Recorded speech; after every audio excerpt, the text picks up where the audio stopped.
The Murdaugh family, a name synonymous with power and influence in South Carolina, was once untouchable. But in 2021, a series of shocking events shattered that image, uncovering murder, betrayal, and corruption that would captivate the world. This is the story of the Murdaugh family murders and the fall of one of the most prominent legal dynasties in America.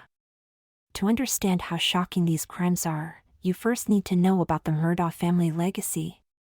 For nearly a century, the Murdaughs were the dominant force in the Lowcountry's legal system. From 1920 to 2006, 3 generations of Murdaughs held the position of solicitor, essentially controlling the prosecutions in 5 counties. This immense legal power gave the family influence over law enforcement, the courts, and local politics. But behind the facade of wealth and respectability, dark secrets were brewing. The first crack in the Murdaugh family's armor appeared in 2019. On a chilly February night, Paul Murdaugh, the youngest son of Alex Murdaugh, was driving a boat under the influence. The boat crashed, killing 19-year-old Mallory Beach and injuring others. Despite being charged with multiple felonies, it seemed like Paul might escape severe consequences, thanks to his family's powerful connections. However, the boat crash put the Murdaughs in the public spotlight, and many started questioning just how far their influence reached. Fast forward to June 7, 2021. Tragedy struck again when Alex Murdaugh called 911, reporting that his wife Maggie and son Paul had been brutally murdered at the family's hunting lodge in Culleton County. Maggie was shot multiple times with a rifle, and Paul was shot in the head with a shotgun. The murder of a mother and son from such a powerful family shocked the community. But instead of sympathy, the deaths raised more questions. Who would want to kill 2 members of the Murdaugh family, and why? Alex Murdaugh claimed he had just returned home from visiting his sick father when he found their bodies. But soon, investigators began digging deeper into the Murdaugh family's past, unraveling a web of lies, deceit, and corruption. As investigators probed the murders, they uncovered something even more shocking. Alex Murdaugh had been stealing millions of dollars from his own law firm and clients for years. This discovery led to Alex resigning from his law firm in September 2021, just months after the murders of his wife and son. Then, in a bizarre twist, just days after his resignation, Alex was involved in what he initially claimed was a drive-by shooting. According to his story, someone shot him in the head while he was changing a tire on the side of the road. But this, too, turned out to be a lie. It was later revealed that Alex had hired a former client, Curtis Smith, to kill him in a botched assisted suicide attempt. His goal?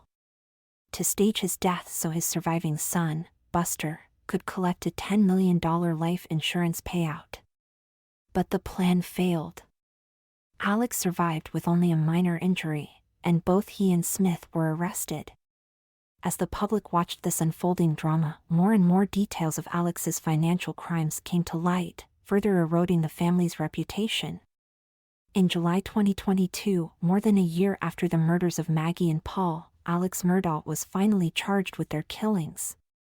Prosecutors alleged that Alex killed his family to distract from his mounting legal and financial troubles. They believed that Alex's world was closing in on him. With the boat crash lawsuit, his financial crimes being exposed, and his drug addiction spiraling out of control, Alex allegedly saw murder as his only way out.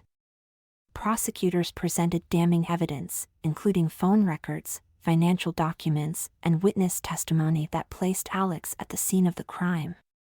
Despite his denials, the case against him was growing stronger by the day. In January 2023, the trial of Alex Murdaugh began. It was a media circus, with reporters, true crime enthusiasts, and the public glued to every twist and turn in the courtroom. As the trial unfolded, jurors heard about Alex's financial crimes, his alleged drug use, and the details of the murders. The prosecution argued that Alex's motive was to garner sympathy and delay investigations into his financial misconduct. The defense, however, painted a picture of a man overwhelmed by grief, insisting that Alex was innocent and that the real killer was still out there. But after weeks of testimony, the jury found Alex Murdaugh guilty of the murders of his wife and son. In March 2023, he was sentenced to life in prison without the possibility of parole. The conviction of Alex Murdaugh marked the downfall of a family that had once seemed untouchable. The Low Country legal dynasty crumbled, leaving behind a legacy of betrayal, corruption, and unspeakable tragedy. But even with Alex behind bars, questions remain. Were there more people involved in the cover-up? Could more charges be coming in the financial crimes? And what about the mysterious death of the family's housekeeper, Gloria Satterfield, who died in 2018 under suspicious circumstances? Is the full story still untold?